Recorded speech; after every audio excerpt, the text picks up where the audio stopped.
Lots of football recruiting on the docket today. Plus, Bama has got a huge one tonight.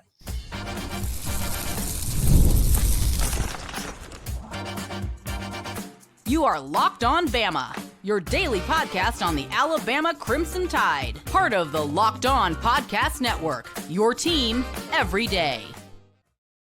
Hey, everybody. Welcome back into Locked On Bama, AHSA Radio Network's Luke Robinson. That's me. Bama Online's Jimmy Stein. That's him. Thank you every day for being here every day. And thank you newbies for being here today. And thank you all for making us your first listen on each and every single day of the week and month and year. So, Jimmy, first of all, before we get into some defensive line recruiting, which we want to, there is this exciting documentary that has come out on Fox and Friends. I don't know. Fox Nation. Fox Nation. Fox Nation. Whatever. It's a Fox streaming Fox. service. It's a streaming service. So, and it's the tide that binds. And just to let y'all know, they are apparently using some audio from our very podcast. That's interesting. And I'm going to tell you something, Jimmy. I had this thought. If I were single, that's how I would lead off every day. I was in a docuseries, and she'd be like, well, did they use your video? No, only audio. Are you sure they used any of your comments? I'm pretty sure they only used Jimmy's. Here, does this rag smell like chloroform to you? And so I would assume if all my dates ended. If a clip from our show has made it to Fox, it would be you talking about Kalen's shirt.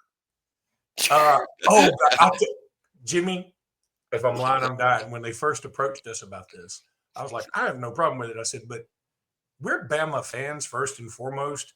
So, please don't pick out the ones where we said everybody should be fired at all times, which we never did. I mean, you know what I'm saying. I'm like, yeah, we make so few over-the-top negative. I mean, it would have to be directly after a loss, and or directly after wearing that horrible shirt for the Vanderbilt game, right? And I was like, yeah, that was fun, and it's been kind of fun. But now, the only people left talking about that are the ones who still mad at me. Yeah. So nobody has fun with that anymore. Nobody that thinks it's funny is talking about it anymore. Only the people mad about it. That is true. So I don't know. I'm curious myself as to what clip. I guess we'll find out today. Or as we saw on the Saturday Night Live special the other night, who knows? Maybe we're on the cutting room floor. We could be. If we were on Saturday Night Live, we'd be on the cutting room floor. But so, Jimmy, let's talk a little defensive line recruiting. That's the one thing, when you look at all the message boards or whatever, that's the thing everybody's kind of concerned about, is defensive line recruiting. And they should be, because it does feel like the better your defensive line, the better you're going to be. I mean, it's quarterback or bust for real. But if you had to prioritize things, especially in our league, I think it might go quarterback, defensive line, offensive line, if you're, and then skill position, wherever you want to put it. But defensive line, it's a big deal. And there is a guy named Elijah Golden, who, four-star kid from Cardinal Mooney High School in Sarasota, Florida, 6'4", 275. He likes him some Alabama. Mm-hmm. That's possible. They are casting a very wide net. It is very noticeable in the early 26 recruiting. They're recruiting a lot of defensive linemen. That's normally a signal that they want to take more than 2 or 3. I mean, the normal amount of defensive linemen you would take in a class would be 2 or 3. Why? Because you play 2 or 3 defensive linemen, per snap. Alabama has 3, defensive tackle, nose guard, and bandit or defensive line position. So you want to sign 3 in a class for sure. I get the impression from how wide the net is that they've cast with these early 26. They might want to sign more than 3 this year. And I think fans will be into that. Now, it's never about quantity. It's about quality. So who are the 3 or who are the 4 or 5 that you end up with? It's who they are that matters the most. But, I read this defensive line stuff all the time on the BOL board. And as usual, this is what we do as fans. This is what we all do as fans. There's an over criticism of it. We recruit, what I read all the time, we recruit terrible at this position. Well, if that's the case, look at Alabama's starting defensive line this fall. LT Overton, 5-star, potential first-round pick.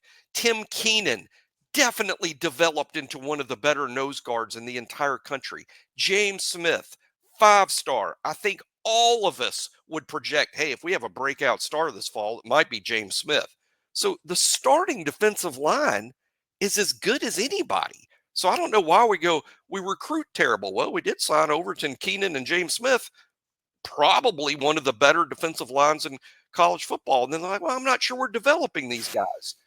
Well, Keenan's going to be drafted. LT Overton and James Smith could be even first-round picks. And in this draft that's coming up in April, Tim Smith is going to be drafted. I know it's going to be in the middle rounds, but Tim Smith is going to be, we've produced yet another NFL defensive lineman. So I'm not saying that everyone's crazy.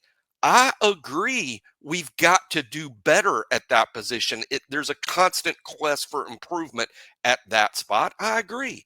But the idea that it's terrible is so 100% false, a complete over criticism that's not grounded in reality. Alabama recruits that spot really well compared to everybody else, and Alabama continues to develop NFL talent per the NFL draft.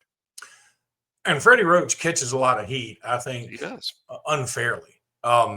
Again, that thing I went to the other day for Yay Alabama, whatever, Freddie Roach looks like he's Rambo. He's Rambo. He's Rambo. Oh, that'd be a cool movie. I mean, he's the kind of guy that no matter how ugly the shirt is, when he puts it on, it looks good. Because the shirt sort of molds to him. He looks in better shape now than he did when he was at Alabama. No, that's true. And we got to remember, he's an inside linebacker at Alabama. He's built like a defensive lineman now. I mean, he's just a big old dude. Why does he get so much heck? I have theories, but I think primarily, let's talk about this simple stuff. I think Alabama fans look back and say, hey, remember when we had that defensive line that Jonathan Allen and Ashawn Robinson and Jaron Reed? We need to get back to that. Yeah. Well, yeah. We also need to get back to the time we had Ruggs and Devontae and Jerry Jeudy and Jalen Waddle all at once at wide receiver. We need to get back to that. That was just a unique Saban time. And secondly, here's what didn't exist back then, NIL. I'm not sure we'd have been able to put together that group, even with Nick Saban with NIL, because defensive line is a premium spot when it comes to the dollars. That is a factor when you recruit this position, is it's just costly. Now, that's not to say, okay, well, you just skip it and sign a bunch of 3-stars. And that's not what Alabama's doing at all. And that's why defensive line recruiting is really interesting in terms of quantity versus quality in this group. They're obviously casting a very wide net. They want to improve the numbers there. But the numbers overall are fine for this fall. And the starters are all-star candidates, future NFL players. And it really is one of the better defensive lines in college football. So I just want to address the over-criticism that's not grounded in any sort of realism. But it is true that this is a spot where there needs to be some improvement, both in recruiting and on the field. We need to be better, sure. Yeah, and also some of it is luck. I mean, it's not recruiting still isn't an exact science. You and I have bragged on recruiting services because they have gotten better.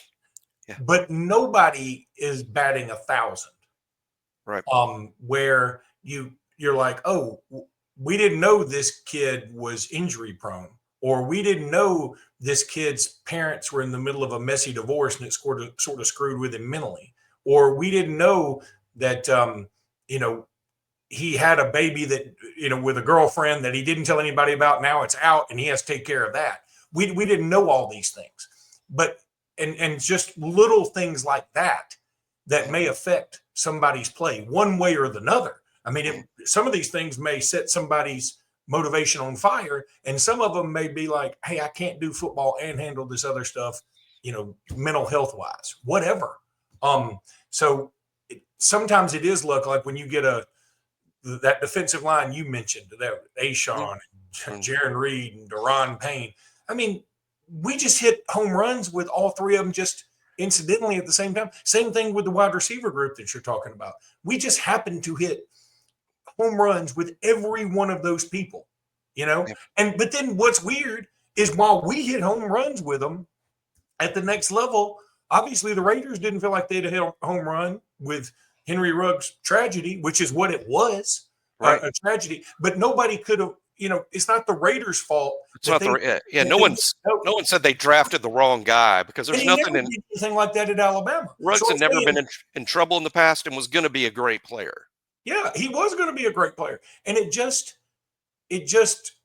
was a tragedy. And so what I'm saying is, and Jerry Jeudy was, unguardable in college. And at the pros, he's been okay. He's been okay. But I don't blame them for drafting him so early, because it made sense. Why it hadn't come together? Maybe it's his environment, because he's been with Denver and with the Browns. Alabama, we'll talk about it after that, because I know we got to take a break. But after the break, I want to make that same point you're making with another position that I think really drives that point home after this. Oh, God, you led us to the break? I did the break segue. That was like the first time. Well, you're getting a little big for your britches there. I know. Well, I'm starting to catch on to how the show works. Taxes is like dealing with piles of paperwork, and it's all these frustrating forms. And then you wait and you wonder and you worry if you're going to get any money back. Now, taxes is so much easier, because it's easy to upload your forms to a TurboTax expert who's matched to your unique situation. An expert who's backed by the latest technology, which cross-checks millions of data points for 100% accuracy. They are batting 1,000. You see how I segued there? While they work on your taxes, you get real-time updates on their progress, and you get the most money back. That's a guarantee. All while you go about your regular old day. No stressing, no worrying, no waiting. Now this is how you do taxes. Intuit TurboTax. Get an expert now on TurboTax.com. Only available with TurboTax Live full service. Real-time updates only in iOS mobile app. See guaranteed details at TurboTax.com/guarantee.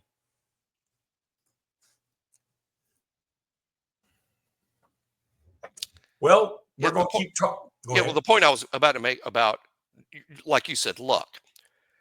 Alabama went from, I think, roughly 1977 in the drafting of Richard Todd in the first round. Yeah. All the way to what year was it? I think Tua was drafted in the first round in 2020. Yeah. I think that would have been right. So Alabama went an amazing 43 years without a quarterback being taken in round one. 43 years. Now, during that period of time, Alabama signed numerous quarterbacks that we would refer to today as five-star quarterbacks. Numerous. And yet it infuriates me almost to see people say, well, starting in 2016 or so, Alabama finally started prioritizing quarterback. And that's why they got Hurts and Tua and Milroe and Mac Jones and Bryce Young. That is just, it's exactly the point Luke was making. Alabama signed quarterbacks just as hyped as them, just as highly rated Billy as Ray, them for Vince, years. Vince Sutton, Billy Ray, Danny Woodson. Even back to the Brody Crowell would have been a five-star quarterback. In the modern, in the parlay. Tyler Watts was rated extremely highly. Tyler Watts was to Forrest Davis what Rick Meyer was to Bino Cook. I like it. Also this, even early in the Saban regime, David Cornwell, Cooper Bateman. These guys were Philip Sims. Who was the other kid that from California that was Blake Barnett? Blake Barnett. All these guys it just didn't work out. It just didn't work. Alabama didn't prioritize starting 26. What happened was Alabama got on a roll. These same five stars that for years have been signed out that just ended up weren't very good or weren't great. Now they're on a roll. It's like a hot streak. It's like a great hitter who was in a 40-year slump, because hitters can do that. You've been in a slump for 40 years. But now they're crushing everything. And that's what's going on at quarterback at Alabama right now. But they didn't reprioritize it. They just started by partly luck hitting on their picks. If you have pocket aces and the guy next to you goes all in pre-flop, you're calling. If you're not calling, you're stupid. But you're calling. Well, that guy may have 2-3 offsuit, and the flop comes 3-3-2. You got unlucky. I don't know any. That's how this is like. You understand? I don't know anything about Uno. Okay. All right. Do you know anything about in-state recruiting next year? I do. I happen to know Andrew Bone, who wrote this great piece on BOL about it. In-state recruiting, a little bit, like I said, and here's the comp we're making, and this is why it's on the show today. No, we just talked about how they're casting a wide net with defensive linemen. They've offered a bunch of defensive linemen, and they're going to look at a ton of them in the spring evaluation period following spring practice. They're doing the same thing with in-state recruiting. There's clearly an emphasis on, hey, last year's recruiting results in state just weren't good enough. They've got to be better. So there's clearly an emphasis here. There's more offers. Now, there's also this, which is also a fact. It's just a better year in state. There's more good players in the top 10, top 12, top 15 players, guys that Alabama's definitely interested in. It won't be a year like last year, Luke, where we're telling everybody who listens to the show, hey, Alabama didn't recruit Eric Winters. Alabama didn't recruit Malik Autry. These weren't guys Alabama put any effort into. Doesn't mean they're not good, Auburn. Doesn't mean they're not good. It just means that they didn't come to camp at Alabama. And unless you came to camp, you weren't going to be a recruited guy in that group. These guys this year, Alabama won't be able to make the same, if you want to call it sour grapes defense. That's inaccurate, but I get why people would say that. But Alabama has tried to sign C.D. Morgan. Alabama's trying to sign E.J. Crowell. Alabama's tried to sign multiple in-state guys. Tank Johnson. I mean, a lot of these guys are going to Tank Jones. A lot of these guys are going to come down to. You just disappointed somebody named Tank Johnson. Tank Johnson. It's like, oh, they're going to offer. Wait a minute. All right. Yeah. Tank Jones is certainly on the list. Steve Wiltfong, who he hadn't dropped a Fong bomb, as we discussed yesterday. He says Alabama has the momentum with Sedarian Morgan. That's big. Huge. Then there's Jaquez Wilkes, who, look, when I'm reading the On 3 thing right now, I just assumed last year, I called him in the state championship game. He was fabulous. And now I did put the asterisk there, like, he's so much bigger and faster than everybody in 1A. It's 1A player. Crazy. But it doesn't matter. Like, you can still see the talent, right? And yes, of course I would. If he played for Thompson, I would love to see it just to see, but I think he'd be good anywhere. But I just assumed he was going to Auburn, and it sounds like he's got Tennessee and A&M as the front runners. He's also got offers from Alabama and Georgia, though, and I just found that odd. Like, I just assumed because he is from Wadley. Terrell Zachary went to Wadley. Don't we have a tendency? We're probably wrong, dude. I bet you feel this way that I do. When I see a kid from a 1A school, rural 1A in the country, I guess is a way to put it, in Alabama, I automatically think he's going to Auburn. I don't know why but I just, because that might not be mathematically or statistically or historically true, but I don't know. I see a 1A kid, I'm like, Auburn. Yeah. Harold Morrow, Auburn. You know, well, what was Brody Crowell was? Now, he was a small school, but to me, even though he went to a small school, it's Gadsden, which Jamarian Latham. He went to Alabama. True. Tony Dixon, also Pickens County. Well, that was a long time ago. Right? Pickens County. Maybe 2A. I don't know. So it's small. 2A. They're 2A. They are 2A. So that's a small school, but that's also local to Tuscaloosa. Pickens County's right down the road. That's local. To all that. I mean, listen. So anyway, tune into the HSA Radio Network. All right. I don't keep up with any of that. Oh yeah, I work for them. All right, I'm gonna cut this a little bit short because I do want to come back and we got to spend some time on some b-ball.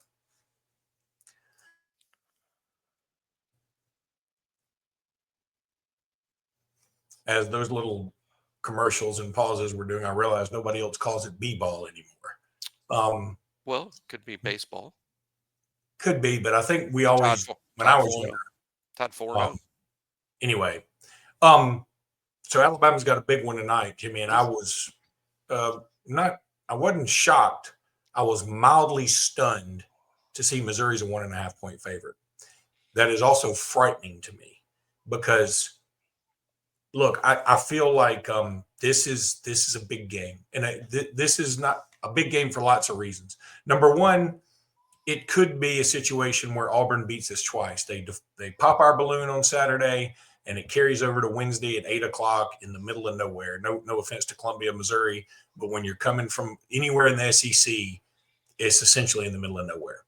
So that could be the thing. It could also be that, we're banged up. Cliff Amory's now on the injury report, is questionable. Darian Reed's out. He hurt his hamstring again. I am also concerned. I'm not going to go into detail. I'm concerned about Darian Reed's being on the squad next year, not for any disciplinary, nothing like that. I'm just worried about that because I assumed he probably wasn't going pro now. So I've seen him on no other things. I'm not saying he's going to go pro. I'm just concerned about it. That's all I'll say. No, not like he's a bad kid. He's a great kid. Nothing like that. I just wonder. And then he's out tonight. But Jimmy, if we lose this game, barring a miracle, we're out of the SEC race. So I wonder if that just sort of takes the air out of the sails for the rest of the regular season, which again doesn't bother me as much because I don't care as much about an SEC regular season title anymore, which you and I both admit we wish we did. We just don't because of the way the system is. But I wonder, okay, if that knocks us down a couple of pegs in the seeding. Yeah. I want this. Look, it's going to be hard to win the SEC anyway. Auburn's got a big-time lead. I know it's only one game, but they got essentially a game and a half because they've beaten us at our place. And their schedule's easier down the stretch than ours is. And they get us at home. They got a lot of things going for them, plus being good.